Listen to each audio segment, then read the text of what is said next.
Emerging technologies like drones, artificial intelligence, and social media platforms, they have empowered non-state militant actors to leverage these platforms and technological tools to compensate for the power asymmetry. Drones have been used for reconnaissance, for attacks, while artificial intelligence has been used to produce propaganda, appealing to people, to translate materials, and artificial intelligence has definitely increased the speed at which these groups can create this propaganda.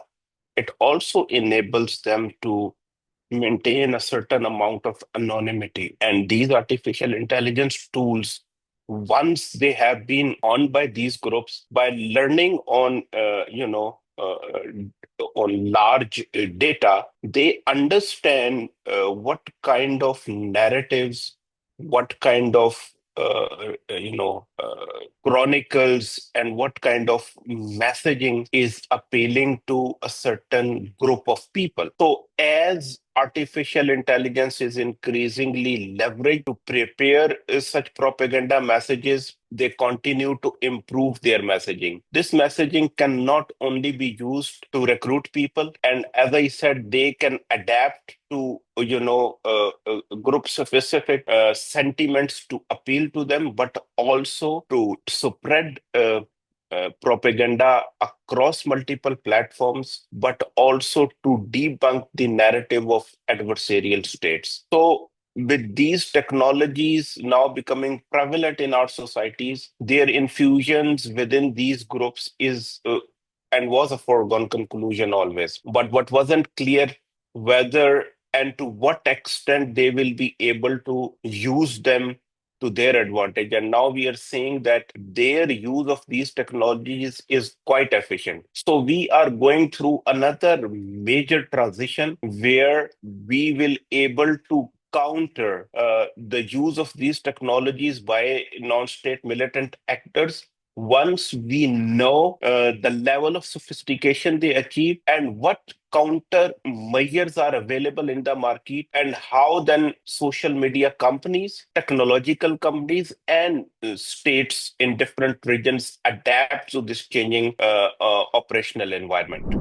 AI's use right now in Pakistan is quite rudimentary.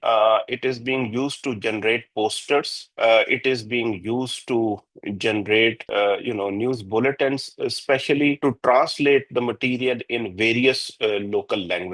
It is still evolving, but definitely the groups across ideological spectrum are using artificial intelligence now. They will continue to adapt, they will continue to learn, and it will add another to their technological repertoire to send their messages out and continue to persist in digital spaces. As far as drones are concerned, I mean, quadcopters, commercially available copters were used last year in different areas of North Waziristan. No group claimed those attacks, but they were attributed to various factions of the Hafiz Gul Bahadur group.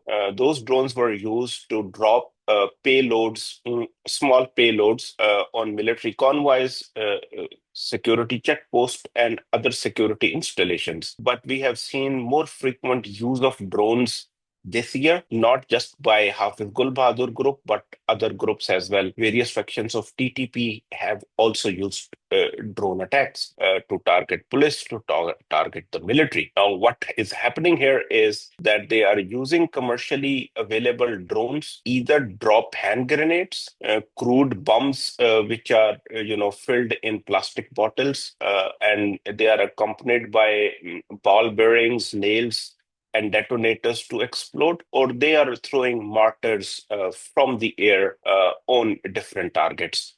In a way, you can call them IEDs being dropped from the air. The way these groups used and improvise explosive devices roadside other quite effectively. Now the same pattern is being seen. The payload is quite small. It gives them an operational advantage, but it in a way is not a game changer because Pakistan has advanced technology to counter these drones. We have seen that during the India-Pakistan May 7 to 10 conflict, but those systems are expensive. What is going to happen here is that Pakistan will have to assess the extent of damage these drones are causing. What kind of drones are these? Mostly are Chinese origin drones, which are commercially available and they have been modified. And then where and to what extent they need to install anti-drone, technology, which are jammers, could be guns, spoofing can be used. So police stations, security checkposts, military convoys will have to have anti-drone technology to shoot down these drones or disable them to stay safe from their attacks. But as I said, it is a fluid and evolving operational environment. So once the extent of the drone's use is clear, then countermeasures can be taken. But as you see, once countermeasures are taken, then these terrorist groups they find new ways to go around those countermeasures, navigate gaps in them, and continue to use drones to their advantage. So what we are witnessing here is a new tool being used for attacks. And then there will be countermeasures adopted as well. These drones were being used everywhere in Africa, in the Middle East, other conflict theaters. Pakistan and Afghanistan are witnessing these trends now. I think violence will increase. Number one, right now at the tactical level, the militants have an element of surprise, but gradually this element of surprise will dissipate because once the pattern becomes clear, the security forces will be in a better position to take effective counter measures against them. Violence, of course, and attacks can go up. These drones can cause panic in public because you never know when and where a drone can hit you. Drones can be used, outside of terrorism, counter-terrorism sphere as well.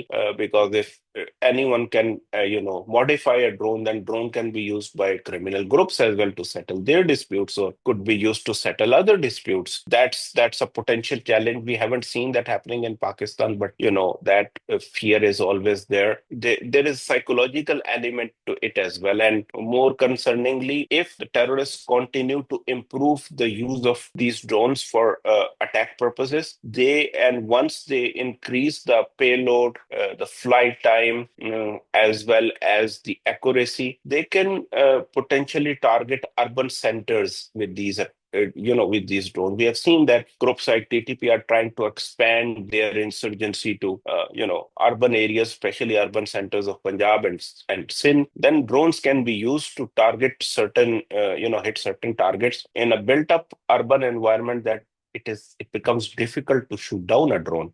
So those are the challenges. But as I said, these developments are at the tactical level. So they will be thing that will of the drones and where they are coming from. I think blocking the route is equally important, and then having regulations around these emerging technologies will be equally important, while also figuring out what are the operational countermeasures to, uh, make your cities and other spaces, strategic assets, security installations safe from drone attacks.